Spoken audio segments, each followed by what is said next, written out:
Alors bonjour, Monsieur Benoît Côté, Madame Annie Trépanier, bienvenue aux travaux du Comité consultatif sur la réalité policière.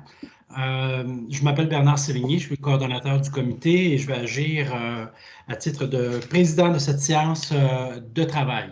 Alors, je vous présente rapidement les membres du comité consultatif, puis je vais vous demander par la suite de vous présenter. Alors, il y a Madame Marlene Jennings, qui est avec nous depuis Montréal, Madame Nicole Gibault, depuis Gatineau, Monsieur Alexandre Matt Bonjour. de Québec, Monsieur Louis Côté, Bonjour. qui est à Sherbrooke, alors, et moi-même de Sherbrooke. Maintenant, on a eu et on a lu avec beaucoup d'attention et beaucoup de plaisir, je vous dirais, votre mémoire. Je rappelle rapidement les consignes. Vous allez avoir 10 minutes pour en faire une présentation. Et je me permettrai, lorsqu'il va rester une minute, de vous faire signe si le besoin s'en fait sentir. Et on aura par la suite une vingtaine de minutes d'échange sur les points que les membres du comité consultatif voudraient approfondir. Maintenant, bon, pour la mécanique, simplement lever la main à partir de la fonctionnalité si vous voulez prendre la parole. Alors, si on s'entend sur le modus operandi, Monsieur Côté, je vous laisserai la parole, l'histoire de vous présenter, et on démarrera 10 minutes lorsque vous allez commencer la présentation. La parole est à vous. Oui, merci. Alors, comme vous avez vu le mémoire, on va essayer d'aller au fait saillant, je dirais, de cette approche intersectorielle avec les policiers de la Ville de Québec, le SPVQ. Je suis flanqué de ma collègue Annie, qui est une intervenante senior et de terrain, qui connaît très, très bien la réalité quotidienne de ce volet de service de crise, et je souligne, et de crise et de post-crise, parce que vous allez voir que l'intervention qu'on fait après l'intervention de crise est très importante aussi. Alors, grosso modo, bon an, mal an, avant de débuter, je dois dire que la collaboration avec le SPVQ s'est faite et établie à partir de 1998. Même que je pense que nos premières tentatives dataient de 96. Donc, on parle d'une vingtaine d'années avant d'en arriver à, si on veut, un service de crise post-crise de cette envergure-là, avec un ensemble d'essais et d'erreurs qui ont été évidemment le propre de notre activité, des ajustements constants entre les parties. Je dois dire que si on arrive carrément à une partie, peut-être pour résumer au moins les 10 dernières années, 75 de nos interventions psychosociales ou d'interventions à caractère psychiatrique avec les citoyens de la Ville de Québec en partenariat avec les policiers, ça prend environ entre 30 minutes et 45 minutes à partir du moment où on reçoit l'appel du 911 jusqu'à la libération du policier. Ça peut vous aider à comprendre qu'on ne mobilise pas les forces policières trop longtemps dans un contexte comme ça. Il y a 15 de nos interventions avec les policiers qui concernent un accompagnement à l'hôpital où, je vous dirais, là, on demande une évaluation de l'état mental de la personne. Et il y a 10 de nos interventions, grosso modo, dans les 10 dernières années, c'est que le nombre qui augmente. Vous comprendrez que plus ça va dans le temps, plus les interventions augmentent. Et il y a 10 de nos interventions qui touchent l'application de la loi P38. Ça peut varier d'une année à l'autre. Une année, c'est 12 une autre année, c'est 8. Bon, on est à une moyenne de 10 . Alors, ces interventions-là prennent entre 1 heure et 2 heures, mettons une moyenne de 90 minutes, là, à partir du moment où l'appel rentre au 911, on appelle les intervenants de pêche qui se déplacent à 2, soit dit en passant, et jusqu'à ce qu'on puisse libérer le patrouilleur. On comprend aussi que ça peut durer 4 heures des fois aussi. Là, on parle de moyenne en général. Le plus-value de cette intervention-là entre nous, les patrouilleurs et pêche, c'est qu'en général, on délègue aux intervenants de pêche la recherche de solutions psychosociales aux problèmes des citoyens en crise psychosociale ou psychiatrique. Donc, le patrouilleur n'a pas à se casser la tête à chercher dans le dédale complexe des services de santé, de services sociaux, quelle est la solution, à qui je dois référer, qu'est-ce que je dois faire. Ça, c'est un avantage pour les patrouilleurs.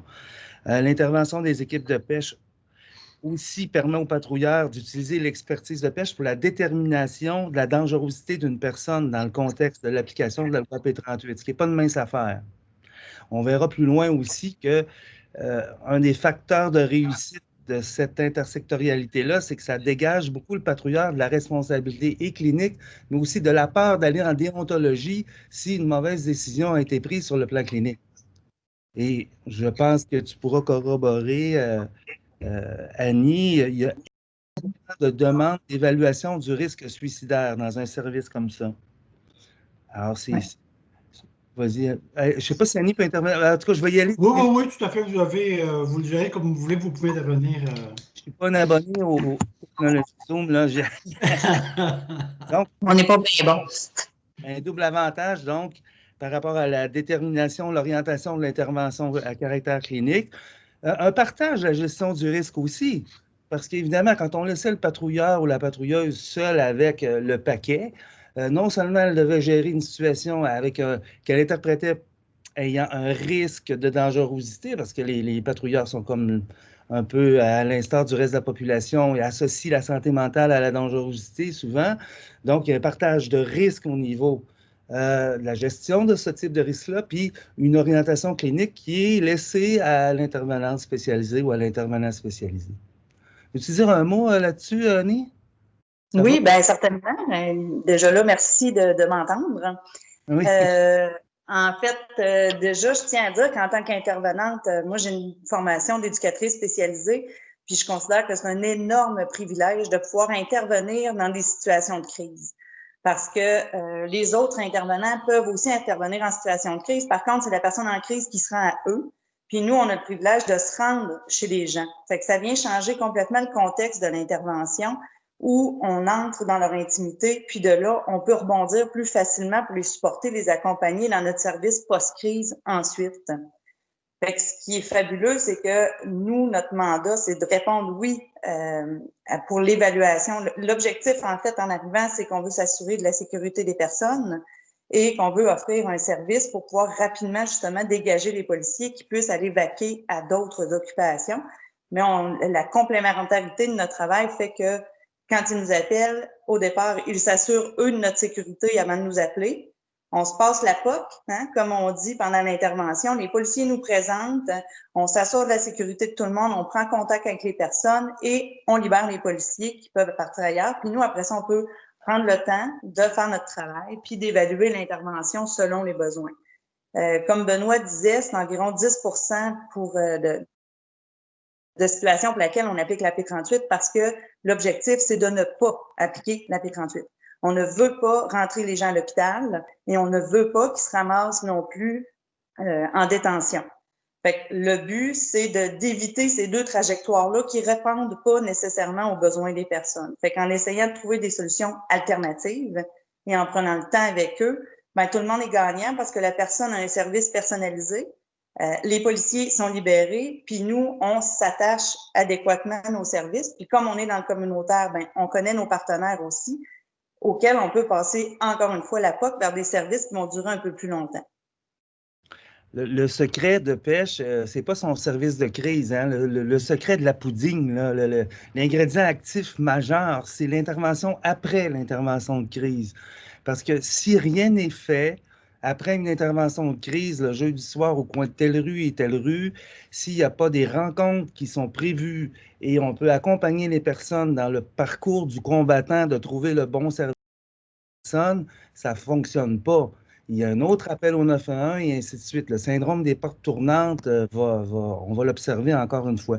Donc, le service de crise et de post-crise, pour nous, dans notre jargon à pêche, c'est le service après-vente. Après la crise, là, il faut s'occuper des personnes et plus sérieusement, on parle de 4 à 5 rencontres, parfois plus, qui consiste à offrir du support psychosocial après la crise. Parce que quand tu commences à entendre des voix le mercredi soir, puis qu'on ne t'a pas gardé à l'hôpital, ça se peut que le jeudi, tu continues d'entendre des voix. Donc, à ce moment-là, il faut accompagner la personne pendant une courte période. On peut aider des personnes qui sont dans un contexte de déménagement, de contexte de difficulté avec leur famille, leurs proches, un propriétaire. On peut aussi accompagner les personnes avec des programmes. Ici à Québec, on a un programme qui s'appelle Impact, qui est un programme qui cherche à faire dévier du réseau correctionnel et de la justice des cas de santé mentale, toxicomanie. Ainsi de suite. Là. Il y a des démarches afin de trouver un médecin traitant, aller à l'aide sociale, etc.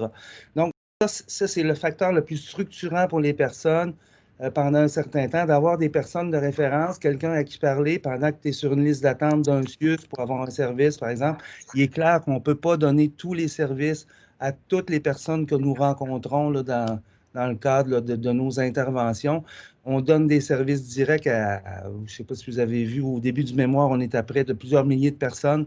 Donc, il faut vraiment, vraiment, comme disait Annie, passer la POC ou référer à des partenaires pour qu'on puisse arriver à des résultats intéressants. C'est sûr que quand j'entends beaucoup parler les fraternités de ce monde et puis nos collègues policiers, nos maires, les élus qui disent que les policiers font trop de travail psychosocial, oui, fort probablement par rapport aux attentes de la profession, de ce qui sont entrés dans la police, c'est vrai. Mais au 21e siècle, moi, ce que j'observe depuis bientôt 20 ans, c'est une augmentation, on va le voir dans les statistiques tantôt, graduelle et du nombre d'interventions que les policiers font. Et ce n'est pas surprenant si on regarde les causes structurelles de tout ça. Moi, je suis étonné de voir qu'on est passé de l'hôpital psychiatrique contesté dans les années 80 par ses façons de faire à une prise en charge, un transfert de plus en plus important de patients, de personnes qui présentent des problématiques multiples et qui sont pris en charge par le réseau correctionnel et de la justice. Et malgré les efforts que fait l'établissement de détention de Québec, les grands efforts qu'ils font ou qu'elles font, les agents correctionnels, on a stabilisé à environ 350 rencontres par année de cas de personnes qui ont une double problématique de santé mentale et de judiciarisation à l'établissement de détention. Tout se passe comme si, dans l'espace urbain, les gens qui cumulent plusieurs problématiques, on ne sait pas trop quoi faire avec eux. En passant, l'éléphant dans la pièce, je le dis dans le mémoire, c'est la toxicomanie. Hein? Dès qu'une personne a un problème de santé mentale et de toxicomanie, c'est comme les aiguilles s'affolent, on ne sait pas quoi faire. Le policier qui arrivait à l'hôpital se faisait dire souvent, ben oui, mais c'est un consommateur, on ne peut rien faire, qu'il règle son problème de toxicomanie et ensuite, on va régler son problème de santé mentale. Ça ne fonctionne pas comme ça dans la vraie vie. Et il manque des services adaptés à nos gens qui prennent des drogues de plus en plus dures. Dans le contexte de la pandémie, c'est encore pire. Mais bon. Je vais vous demander de conclure en une minute, M. Côté. Oui, d'accord. Alors, donc, c'est d'éviter la judiciarisation, d'éviter aussi que les personnes soient prises dans le syndrome des portes tournantes. Et pourquoi les policiers sont là? Parce qu'il y a 2 services accessibles 24/7, l'hôpital et l'urgence psychiatrique et le 911. Au niveau des statistiques, vous les avez vues, je ne reviendrai pas là-dessus, mais elles sont en augmentation importante dans le contexte de la COVID. On parle de 30 d'augmentation des interventions. Ça m'amène au financement d'un programme comme ça, parce que c'est un peu la bébite, la difficulté de nos maires. Est-ce que c'est à moi de financer un service qui touche à la santé? J'ai des policiers qui sont aux prises avec un certain nombre d'interventions. Actuellement, on est à 8 interventions par jour avec le SPVQ. Ils auraient des besoins pour, par exemple, une douzaine. Donc, c'est certain que nous, on n'arrive pas à rencontrer tous les besoins du SPVQ. Et c'est un peu une source de frustration pour les patrouilleurs dans l'offre de service parce qu'on dit pêchez là, mais nous, on n'est pas comme des médecins, on ne peut pas facturer à l'acte. Plus il y a des interventions, plus ça nous coûte cher, plus il y a du temps supplémentaire. Et notre subvention ne grandit pas. Hein? Ce n'est pas à l'acte qu'on facture. Donc, notre service coûte environ 800 000 par année, 820 000 pour une population d'autour de 700 000 personnes dans la grande banlieue de Québec.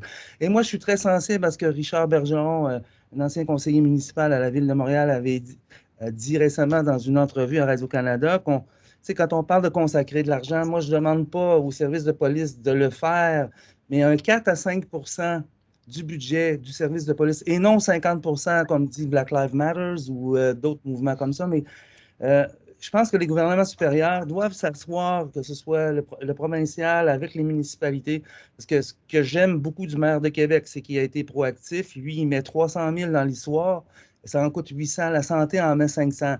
Bon, Si on voulait répondre à tous les besoins des patrouilleurs 24/7, nous sommes déjà jusqu'à 4 heures du matin, presque 24/7. Il faudrait ajouter un 400 000 $. Mais qu'est-ce que c'est 1 200 000 pour un service de cette nature-là dans une ville comme Québec? C'est pas, il y a pire que ça là, dans le monde de la santé. Mais ça, c'est un enjeu où il faut une vision claire, il faut un engagement à caractère politique de financer ce genre de choses-là. Bon, ben écoutez, ça met la table. Et le maire de Québec, c'est un, je ne dis pas de vos porte-parole, mais il parle souvent de pêche, puis il en parle de façon très structurée et convaincante. On va commencer avec M. Louis Côté pour une première question. M. Côté, la parole est à vous. Votre micro. Bonjour. D'abord, je dois vous dire que vous écoutez, c'est comme écouter une belle symphonie en marchant dans un paysage d'automne tellement fait du bien aux oreilles. Quand j'écoute ça, monsieur, je présume que vous, comme les policiers, la majorité des gens auprès duquel vous intervenez, c'est des gens que vous connaissez. Non. Ou à peu de choses près, pas du tout. Non. Oui, il y en a qu'on connaît dans nos services, mais la plupart, non. OK. Êtes-vous capable de donner un ordre de grandeur, mais de l'expérience que vous avez depuis 20 quelques années, quel pourcentage de ces interventions-là auraient pu mal tourner si vous n'aviez pas été là? Vous avez parlé de déonto tantôt, on peut aller pire, on peut aller bureau d'enquête indépendante lorsqu'il y a blessure et autres. Quel pourcentage? Parce qu'à un moment donné, je veux bien croire que ce qui compte, c'est ce qui se compte des fois, mais à un moment donné, vous savez, le budget de la santé prend 50 du budget du gouvernement du Québec. Déshabiller la police pour habiller le ministère qui en prend 50 peut-être qu'on aurait des questions à se poser globalement, comme vous avez dit tantôt, par rapport aux interrelations, par la contribution de l'un et de l'autre. Avez-vous une idée, compte tenu du profil des gens auprès duquel vous intervenez, combien, si vous n'êtes pas intervenu pour faire une désescalade importante, c'est bien beau de dire que la police sauve 1h30 par intervention, mais moi, je ne vais plus loin que ça. Là. Quel pourcentage aurait pu mal tourner? Puis je ne veux pas 17,2 Non. On sait tous qu'il y a un pourcentage qui aurait pu mal tourner. Si je pouvais comparer avec des villes qui n'ont pas ce type de service-là, ce qui tourne mal pour le citoyen, c'est vraiment de ne pas avoir une réponse psychosociale à un besoin psychosocial dans un système de santé qui est désarticulé. Et je vous dirais que ça pourrait être catastrophique à certains égards. Il faut le dire, ça. Hein? Pour vous, c'est une symphonie, mais quand je leur dis ça aux cieux, c'est ailleurs, ils trouvent que ce n'est pas une symphonie. Peut-être une petite marche dans la rue, ça fait une bonne idée. Ça va, M. Côté. Mme Gibault, c'est à vous. Oui, bonjour. Alors, vous avez parlé évidemment que vous agissez juste pendant l'intervention, évidemment. Puis après ça, vous avez un suivi pour essayer de ne pas prendre la piste, puis moi, c'est ça qui m'interpelle, évidemment, la piste de la judiciarisation ou la piste, évidemment, de l'hospitalisation. Là, c'est gros, là. Il y en a beaucoup entre les deux. Alors, vous, si j'ai bien compris, vous avez des ressources, mais comment c'est vos intervenants? Est-ce que c'est des intervenants qui vont décider de... Parce que l'hôpital, on sait très bien avec la P38, puis avec tout ce qui est la dangerosité pour lui-même, la dangerosité pour les autres, il est toxicomane, qu'il se dégriser, puis il va être correct le lendemain, puis il peut être correct 2 semaines, puis recommencer. Ça, je l'ai vu à maintes reprises. Est-ce que vous ne pensez pas que là-dessus aussi, il y a quelque chose à faire? Parce que dans l'évaluation de la dangerosité, pas toujours évident de même, là. Pas toujours évident de se présenter devant le tribunal. J'en ai fait des tonnes de demandes de cette nature-là. Je n'étais pas toujours convaincue que c'était clair comme l'eau de roche, là. Puis je ne suis pas psychiatre, pas médecin. Mais pour vous, est-ce qu'il n'y aurait pas lieu de composer avec un ensemble de peut-être demander des modifications législatives aussi, parce que vous êtes pris, là, tant mieux si vous êtes capable de les diriger. Ben, la force, bon, ça prend une expertise de feu là, pour être capable d'intervenir aussi souvent dans des contextes de dangerosité, d'évaluation du risque suicidaire, etc. Et on a décidé de partager ou de le prendre en partage du risque avec les policiers pour ne pas les laisser seuls à décider tout ça. Mais comme tous les services de risque, des services de crise, c'est un peu comme le canari dans la mine, là. Un service de crise, on voit tout ce qui ne marche pas. Bon, Mme Laurent a déposé son rapport là, concernant la DPJ. On pourrait déposer un rapport très, très facilement sur la difficulté d'articulation en première ligne avec des services de proximité, avec des milliers de citoyens dans une petite ville, moyenne ville d'importance comme Québec. Imaginez Montréal, imaginez Toronto, imaginez tout ça. Et il faut que c'est un peu, comme on est des experts des dédales de ce service-là, quand on parle de 3 appels sur 4, 3 interventions sur 4 réglées sans avoir affaire à l'hôpital ou à la prison, c'est majeur. Parce qu'on connaît les réseaux communautaires et on les aiguilles et ça fonctionne. Je ne dis pas que les coronaires ne nous appellent pas de temps en temps quand il y a des gens qui réussissent un suicide. Là, on n'est pas dans un pays de licorne ou de Walt Disney là, du tout, là, avec un service comme ça. C'est avancer puis prendre des risques importants par rapport à ta crédibilité, mais il faut avoir cette expertise-là. Et je ne connais pas beaucoup de psychiatres qui font de l'intervention de crise, soit dit en passant, parce qu'évidemment, ils sont dans l'hôpital, derrière les murs et tout. J'ai des amis psychiatres, je les aime beaucoup. On a une psychiatre ici qui travaille avec nous, qui fait l'intervention de crise le soir et la nuit pendant que tout le monde dort. Ben, c'est pas eux. Donc, il faut qu'on appuie des initiatives. Moi, je pense que nous, on est très contents parce qu'on réalise notre mission. La mission de base de pêche, c'est d'éviter la judiciarisation des personnes pour qu'ils se ramassent en détention. Et malgré tout ça, c'est beaucoup de monde qui se ramasse en détention. C'est la moitié des gens incarcérés à l'établissement de détention de Québec qui ont un problème de santé mentale rencontré par notre intervenante. Avec, moi, je me pose des questions par rapport à ce qui s'est passé dans le délestage des cas de santé mentale vers le réseau correctionnel et de la justice. Là. Il y a quelque chose qui ne fonctionne pas quelque part. Ça mériterait une commission d'enquête. En tout cas, je l'ai déjà dit à des journalistes, mais bon, ça, c'est plus rock and roll que symphonique. Ça va, Mme Gibault? Monsieur Matt, c'est à vous. Oui, je veux revenir avec l'histoire des portes tournantes, toxicomaladie et maladies mentales. Est-ce que les policiers se présentent à l'hôpital? L'hôpital va régler ton problème de toxico. Est-ce qu'il y a un endroit de dégrisement à Québec pour les personnes qui sont en crise, en toxico, parce que vous ne pouvez pas nécessairement les prendre en charge s'ils sont en plein délire et puis complètement gelés? Là? Y a-t-il des endroits où ils peuvent les accueillir pour qu'ils dégrisent en sécurité? Faut-tu y aller, Annie? Oui, bien, en fait, il y a la maison d'Aubrivière qui a une section dégrisement. Fait que ça peut faire partie des endroits où on va accompagner quelqu'un là, qui va être sous surveillance. Il y a des infirmières qui font la surveillance médicale.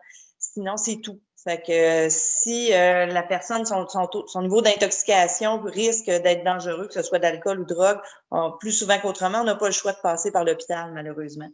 Fait que ce qui arrive dans des situations de cet ordre-là, c'est que si la personne en question a tenu des propos suicidaires, elle est intoxiquée, puis on n'est pas capable de faire un filet de sécurité autre, on va l'accompagner à l'hôpital, mais souvent, aussitôt qu'elle va être dégrisée, la personne est libérée, puis il n'y a pas d'intervention, il n'y a rien d'autre qui est attaché comme type de service. Là. Fait qu'on revient à case départ, malheureusement, dans ces situations-là. Là.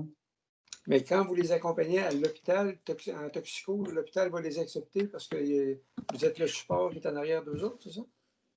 Bien, c'est sûr que quand on décide d'accompagner, nous, quand on est appelé à intervenir, si à cause de la dangerosité, on applique la P38, on suit à l'hôpital avec les policiers. Ça, c'est sûr et certain. On explique au triage qu'est-ce qui se passe, puis après ça, on passe la POC à psychiatrie. Souvent, on se déplace directement, on s'en va à l'UPS, on explique la situation, ce qu'on a vu dans le domicile de la personne, pourquoi on considère que la P38 devrait être maintenue. Si c'est sans même la P38, on va accompagner la personne sans les policiers, on les prend dans nos voitures personnelles, on les accompagne à l'hôpital jusqu'à la fin du triage, jusqu'à ce qu'ils soient pris en charge. Puis ça nous permet aussi, après, de rester en contact avec l'urgence psychiatrique. Puis quand la personne est libérée, il nous rappelle. On peut retourner chercher la personne, puis on peut l'accompagner parce que là, évidemment, souvent, il y a un traitement qui commence, il y a une thérapie qui peut commencer, toutes sortes de trucs qui vont être mis en place. Fait qu'on va pouvoir supporter la personne pour maintenir le désir de changement. Peut-être en complément, ce qui veut dire que votre accompagnement peut éviter les portes tournantes, parce que les policiers n'ont pas Assurément. connaissance. Assurément. OK. Merci. Ouais. Merci. Madame Jennings. Oui, bonjour. Votre mémoire était très intéressant et j'aimerais vous entendre sur l'incidence de la diversité raciale, ethnoculturelle autochtone parce que on voit beaucoup d'incidents où c'est clair que la personne a un problème de santé mentale, parfois comblé avec la toxicomanie. Et lorsqu'il y a une intervention policière, surtout à Montréal, je ne sais pas de Québec, la personne est tout de suite soit hospitalisée ou judiciarisée. Il n'y a aucune autre avenue qui est offerte. Alors, j'aimerais vous entendre là-dessus. Bon, et c'est sûr que j'ai toujours dit que Québec avait tous les problèmes d'une grande ville, Atlanta, nommez-les, mais dans un tout petit contexte, plus petit qu'à Montréal et tout ça. Donc, effectivement, que si vous êtes un autochtone à Québec, il y en a. Si vous êtes, vous avez la peau noire, c'est certain que vous pouvez représenter un certain profilage chez certains patrouilleurs. Oui, effectivement, ça existe. Bien sûr. Par contre, nous, on n'a pas été, Annie, je ne sais pas, au niveau du terrain, là, confrontés trop directement. En fait, si tu me permets, moi, j'ai assez récemment, j'ai été appelée pour une intervention dans une coopérative qui est principalement habitée par des familles autochtones qui viennent de tout type de réserve. Puis il y a eu une intervention avec un jeune homme de début vingtaine qui était au moment d'un party trop arrosé, a eu des gestes très inopportuns envers une de ses proches, pratiquement une agression sexuelle. Et suite à ça, quand il a réalisé les gestes qu'il avait posés lui-même, ben là, il y a eu des idées suicidaires, il a cassé des choses dans le logement. Là, j'avais devant moi un jeune homme autochtone d'une vingtaine d'années qui sent la robine parce qu'il a parti sa brosse la veille, qui a posé des gestes inadéquats, puis qui est à risque très élevé suicidaire. Et d'emblée, comme ça, j'ai pris la décision sur moi de ne pas l'accompagner à l'hôpital, puis de trouver une solution alternative. Fait que j'ai communiqué là, avec des partenaires de travail qui travaillent au Centre de crise de Québec, qui l'ont pris en hébergement pendant pratiquement 2 semaines. Et de là, il est parti directement vers une thérapie de son choix. Je suis convaincue que ce jeune homme-là, si je l'avais rentré à l'hôpital, l'orientation aurait été complètement différente. Il n'y aurait pas eu le même traitement, il n'y aurait pas eu le moment de recul et l'écoute qu'il a pu avoir au travers de notre intervention puis de la suite avec le communautaire. Ça va, Mme Jennings? Si vous me permettez, donc, si je comprends bien, on a besoin de plus de vous. Pas juste à Québec, mais à travers le Québec, parce qu'on sait que la diversité, on commence à le voir de façon croissante dans les régions où auparavant, c'était juste des Blancs francophones. Aujourd'hui, ce n'est plus le cas. Oui. Merci beaucoup.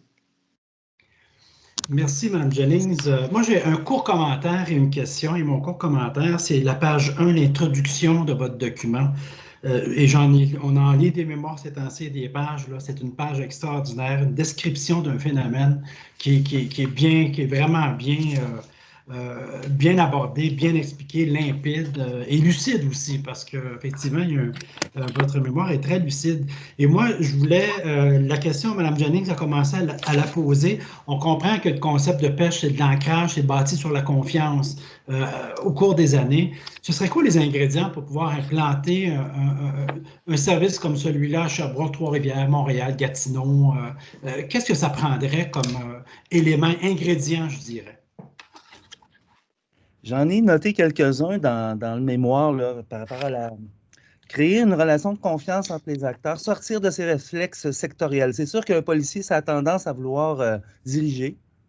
Hein, c'est normal, il est formé comme ça. Puis un intervenant aussi, hein, il a tendance à vouloir diriger son secteur d'intervention. Il n'y a pas de bon et de mauvais là-dedans. Je disais, désobéir à ces réflexes sectoriels, c'est faire place à la culture de l'autre aussi. Parce que moi, j'ai vu au cours des ans des changements extraordinaires. Il y a des gens, il y a des patrouilleurs que j'engagerais demain matin, là, mais ils préfèrent rester dans la police, je les comprends. Mais c'est pas la majorité, là, mais il y a des gens qui, par mimétisme, par apprentissage, en nous voyant intervenir, ont voulu vérifier si ce qu'ils faisaient était correct, s'il aurait dû travailler autrement. Parce que, M. Matt, on ne se connaît pas, mais j'ai beaucoup entendu parler de vous à Québec. On s'est déjà rencontrés. On s'est peut-être déjà rencontrés jadis, il y a longtemps, mais tu sais, un bon policier, s'il ne règle pas la situation dans 20 minutes, là, la culture policière, il n'est pas bon. Les 20 minutes, là, après 20 minutes, là, si tu n'as pas réglé, tu n'es pas bon. Alors, nous, il faut dire, ben, d'abord, ça prend 20 minutes pour arriver, ça prend 10-15 minutes pour parler. Ça fait que déjà, on est rendu entre 30 et 45 minutes. Mais je pense que cette connaissance de notre réalité, tout autant que la leur, hein, parce que moi, j'étais un militant de la défense des droits en santé mentale il y a 30 ans, et on m'a dit, qu'est-ce que tu fais travailler avec les policiers? Voyons donc, qu'est-ce que tu vas aller faire travailler avec les policiers? C'est tout des toughs, c'est tout du monde qui ne comprennent rien, entre guillemets, mais c'est pas vrai. C'est pas vrai parce qu'ils sont aux prises avec l'ensemble des pires problèmes que le réseau de santé met de côté puis pousse en avant. Ben, il n'y a pas juste la violence conjugale, là, évidemment, ça s'ajoute à ça la toxico, la santé mentale, etc. Donc, aussi, je pense qu'il faut mettre, si on fait ça à Sherbrooke, moi j'aurais tendance à vouloir analyser les forces en présence. Qui a le goût de travailler avec les policiers? Le top-down ne marche pas très bien là-dedans. Là. Quand tu dis à quelqu'un, tu vas travailler avec les policiers ou dire aux policiers, tu vas travailler avec pêche, on ne force pas la fraternité des policiers à travailler avec un organisme comme ça. Là, d'abord, on a le test, un road test qui va durer 2 ans. Là, on est mis à l'épreuve. Là. Si tu ne livres pas la marchandise, tu es mort. Je veux dire, oh, ben, non, très mauvaise expression. Ça ne fonctionne pas. Hein? Parce que, évidemment, on a des gens, moi je me souviens qu'il y a des gens qui nous appelaient la nuit, des patrouilleurs à 3 heures du matin, pour une interprétation d'un article de la loi P38.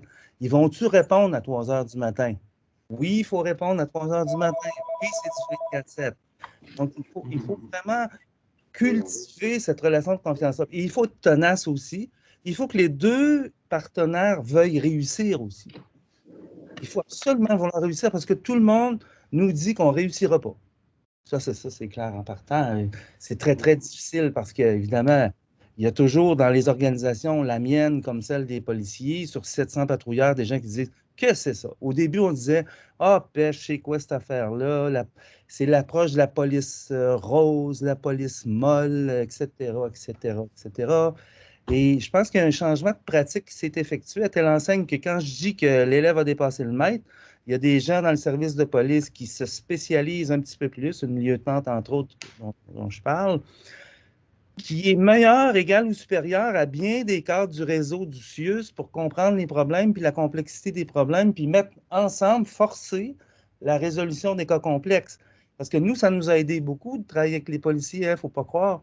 Parce que, évidemment, quand ils rentrent dans une pièce avec l'autorité morale, puis un logger, c'est pas pire, ça impressionne un petit peu dans une réunion, là, puis tu dis, le policier fait du psychosocial. Ah oui, il fait du psychosocial.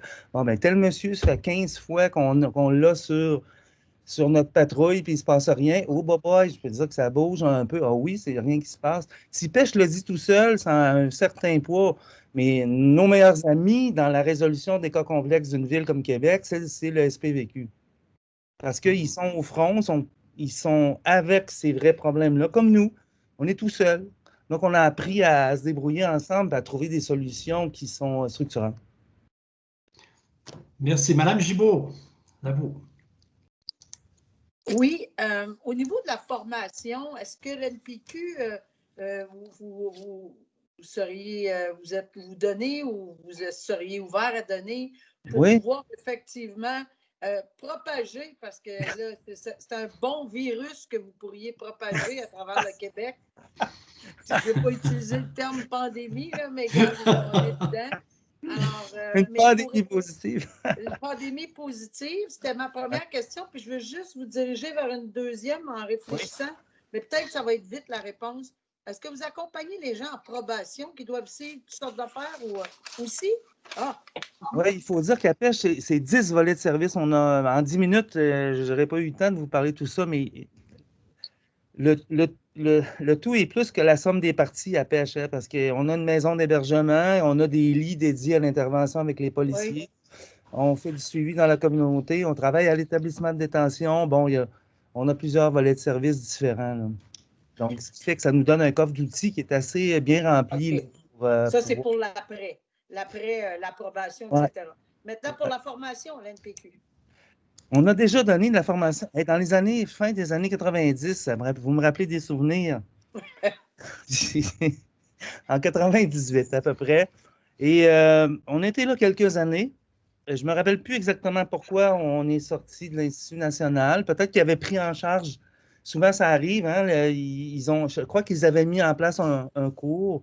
Mais moi, je serais intéressé à supporter peut-être au niveau des processus avec des municipalités, parce que c'est pas si simple que ça là, de fabriquer une entente intersectorielle avec une municipalité. Il y a des ingrédients actifs qu'on connaît un peu mieux, mais l'aide qu'on pourrait donner, moi, me ferait plaisir à offrir là, dans un contexte donné. Là. Merci. Ça va, merci. Monsieur Côté. Écoutez, vous me ramenez à quelque chose tantôt. J'ai lu dans les derniers mois 189 enquêtes du BEI sur des opérations policières qui avaient mal tourné. Oui. Puis pour constater qu'il y a 4 grandes causes, vous avez dit tantôt, psychiatrie, psychologie, drogue, alcool, et même 16% suicide assisté. Et la conclusion Et puis, peut-être vous m'avez vu pianoter un peu, mais c'est parce que je me suis mis à compter, si ça coûte 1,2 million 24 heures sur 24 à Québec, je me suis mis à compter pour la province. OK? OK. Vous êtes bon. Moins de 10 millions. Moins de 10 millions, M. Côté. Mais c'est pas croyable. C'est rien. C'est rien. Les chiffres ont été durs puis ils parlent fort, hein, mais est-ce que je me trompe? On se retrouve toujours dans le même dilemme. Ouais. Service de première ligne versus médico-centralisateur. Et porte tournante. 10 millions sur un budget de 50 milliards. C'est du petit change. C'est du petit change. C'est une marche dans un paysage d'automne avec une symphonie. Mais vous savez, même si j'adore la collaboration qu'on a avec le SPVQ, le maire de Québec, mais tu sais, quand on demande 200 000 de plus, le sourire vient un petit peu plus oblique, là, tu sais, puis c'est 200 000. Tu sais, c'est comme si c'était une fortune en bois de bout, là, tu sais. Mais tu sais, quand on pense à un CHUM, quand on pense à la santé physique, il y a un problème, là. On n'hésite pas à mettre 1,2 milliard à l'enfant Jésus, comme ça, bing bang, c'est beau, merveilleux, mais moi, j'ai toujours dit qu'une vraie réforme en santé mentale, parce qu'on en a parlé récemment dans les médias, en bas d'1 milliard, arrêtez-moi ça, là, on ne fera rien. Tu sais, 100 millions, c'est déjà pas pire, c'est non récurrent, mais si on veut s'attaquer vraiment, restructurer un système au complet, c'est à peu près ça. Un petit milliard, mais on parle de pêche, qui me frustre personnellement, puis des fois, je viens en TA. Laissez-vous aller. Enregistré. C'est enregistré, oui, c'est ça. C'est que finalement, on a une offre de service donnée dans un contexte donné. Mais regardez la pandémie. 30 d'augmentation. Il n'y a pas d'argent récurrent qui est arrivé pour soutenir le travail de pêche, là. Là, on appelle ça, nous, à l'interne, de l'argent COVID. C'est donné jusqu'au 31 mars prochain. Et on nous dit, attention, attention, après le 31 mars, il n'y a plus rien. Bon. On peut bien se douter, le bonhomme de 7 heures est passé par là, il va peut-être en avoir après le 31 mars, la pandémie ne sera pas finie, là. Mais tu sais, c'est toujours une reddition de compte importante avec une difficulté à faire comprendre tous les bienfaits, les bénéfices et les retombées pour une population comme les citoyens de la Ville de Québec d'une telle alliance, tu sais. Moi, j'en reviens, ça fait 20 ans, puis on est le secret le mieux gardé. Bon, on n'a pas voulu nécessairement en faire du prêt-à-porter, là. Le modèle pêche, c'est pas du prêt-à-porter, sauf que ça commence à avoir, je pense, en tout cas, comme vous, j'imagine, un certain intérêt à regarder de plus près, parce que 800 000, oui, on va devoir. Oui, on a saisi le message. On va devoir arrêter. Il est déjà écœurant. Peut-être une dernière, M. Matt, rapidement. Ouais, ben, c'est plus un commentaire. Si jamais vous disparaissez, vous allez avoir la police sur le dos, mais ça va être pour d'autres choses. Je vous annonce ça parce que Vous savez, tu sais, c'est bien le milieu des policiers de Québec qui ne peuvent plus se passer de vous autres. Là, hein, tu sais. Et oui. j'ajouterais que le contexte actuel où tous les corps de police réclament de l'aide en santé mentale, je pense qu'il est très bon qu'on pousse la machine un peu plus loin. Tout à fait d'accord. Puis je pense qu'il y a lieu peut-être aussi, moi, si j'étais un directeur de police, j'essaierais de valoriser le travail psychosocial qui est fait aussi.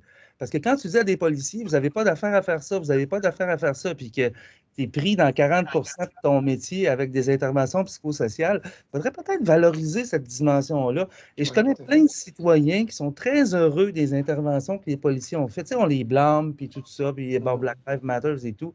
Mais quand c'est bien fait, puis quand tu donnes un vrai service de support psychosocial à quelqu'un en crise, la perception des citoyens change. Mais en tout cas, M. Côté, le message est bien reçu. Puis encore une fois, merci. Pour ce qui est du financement, effectivement, les municipalités, mais je vous dirais, là, juste par intuition, parce que je connais le monde municipal, probablement qu'en matière psychosociale, la maire de la Ville de Québec investit plus, toute proportion gardée, que toute autre municipalité au Québec, parce que ce n'est pas une compétence du tout municipale. Mais il y a des choses à voir là-dessus. Puis nous, on est là pour ça, pour vous entendre, voir le modèle. J'ai envie de dire que pour lui aussi, on est rentable, hein, parce qu'on libère tout beaucoup à fait. ces policiers. Hein. Tout à fait. Il n'est pas juste gentil, là. Ça a un effet sur le temps de police. Il s'est compté. Il est économisé à notre bout, là. Il s'est compté, comme dit M. Côté. Et je pense que l'ensemble des municipalités qui gèrent un corps policier a de quoi s'inspirer. Mais en tout cas, merci beaucoup de nous inspirer, nous. Merci pour votre mémoire, pour vos commentaires. Très, très, très éclairants. Et on va parler de pêche, je vous l'assure. Merci beaucoup. Merci, Mme Trépanier, M. Côté. Merci à vous. Merci à vous deux. Bonne journée. Merci. Félicitations pour votre travail, c'est bien. Oui. Merci beaucoup. Au revoir.